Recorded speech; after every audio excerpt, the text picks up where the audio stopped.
తాను చిత్తశుద్ధితో నిజాయితీగా పనిచేస్తానని జిల్లా ఇన్ఛార్జి మంత్రి జూపల్లి కృష్ణారావు అన్నారు. తలమలుగు మండల కేంద్రంలో దాదాపు 1,56,00,000తో నూతనంగా నిర్మించిన ప్రాథమిక ఆరోగ్య కేంద్రాన్ని ఆయన ప్రారంభించారు.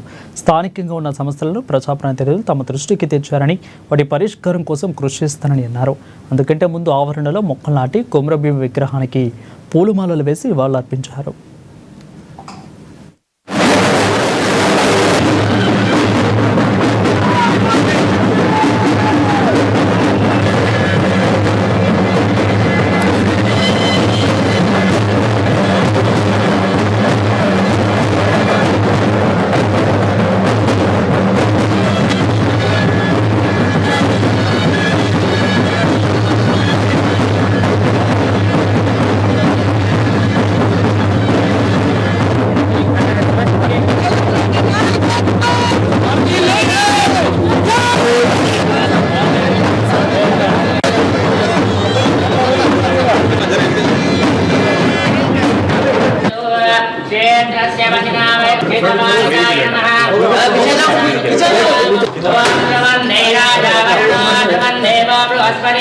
ध्रुवंत इंद्रश्चाग्निश्चरास्कन्दारोपमनङ्गरिष्ये ध्रुवन्ते राजावरणा ध्रुवन्देवो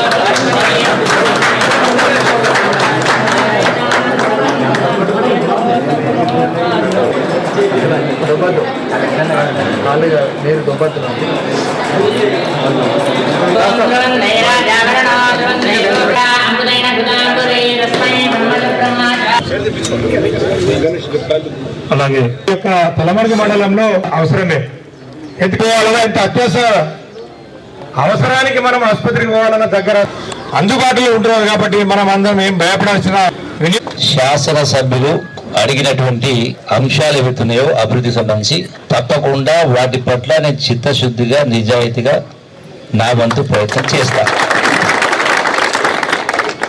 నేను మొన్న 7వసారి పోటీ చేసిన కొల్లాపు నియోజకవర్గంలో ఈ 7 పర్యాయాలు ఏ ఎన్నికల వేదిక నుంచి నేను ఎటువంటి హామీలు ఇవ్వలే ఈనాటి వరకు. నేను మాట్లాడుతూ ఉంటే ఆ చెవులో జూరిమారుగా మా పార్టీ నాయకులు కార్యకర్తలు వచ్చి సార్ ఈ ఊరికి 500 ఇల్లు ఇస్తామని చెప్పండి, ఈ ఊరికి 1 కోటి రూపాయలు బ్రిడ్జ్ ఇస్తామని చెప్పండి, 4 కోట్ల రోడ్డు ఇస్తామని చెప్పండి అని చెవులు చెప్పేది. వాళ్ళది ఇవి నేను మళ్ళీ చెప్తా ఉండే ఇప్పుడు ఈ నాయకులు ఇట్లా చెప్తా ఉన్నారు కానీ నేను హామీ ఇయ్యను అన్న.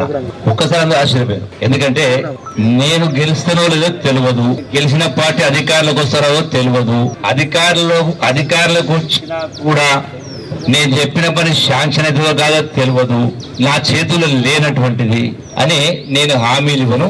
కాకపోతే నేను ఇచ్చే హామీ ఒకటే, చిత్తశుద్ధిగా నిజాయితీగా పనిచేస్తా అని చెప్పడం జరిగింది. ఈ సూత్రము నాకే కాదు, గ్రామ పంచాయతీ సర్పంచ్కైనా, ఎంపీటీసీకైనా, జడ్పీటీసీకైనా రకరకాల వాగ్దానాలు ఇస్తూ ఉంటారు. ప్రజలు చేస్తారు గెలిచిన తర్వాత. పాపం ఆ గెలిచిన సర్పంచ్, ఎంపీటీసీ ఏ పార్టీ అయినా పనులు చేయకపోతే ఆ సర్పంచ్ మీద, ఎంపీటీసీ మీద దుమ్మెత్తి పోస్తూ ఉంటారు, వీళ్ళు గెలిచి ఏం చేయడానికి కింద. కానీ లోతుగా ఆలోచించే వాళ్ళ చేతులు లేనిది. అందుకే ఎప్పుడూ కూడా హామీలు అనేది నేను చెప్పిన ఇంకో మాట చెప్పిన, నా చేతుల్లో ఏదైనా చేస్తా అని చెప్పి 7వసారి అయినా కూడా ఎప్పుడూ రాని మెజార్టీ సార్ వచ్చింది. నాకు ఇంకా 30,000 గెలిపించింది. అంటే ఒక నమ్మకం, ఒక విశ్వాసం. ఈయన అబద్ధాలు చెప్పడు, మాట మార్చడు, నా చేతులు ఏం చేస్తా చెప్పిన. నా చేతిలో ఉన్నటువంటి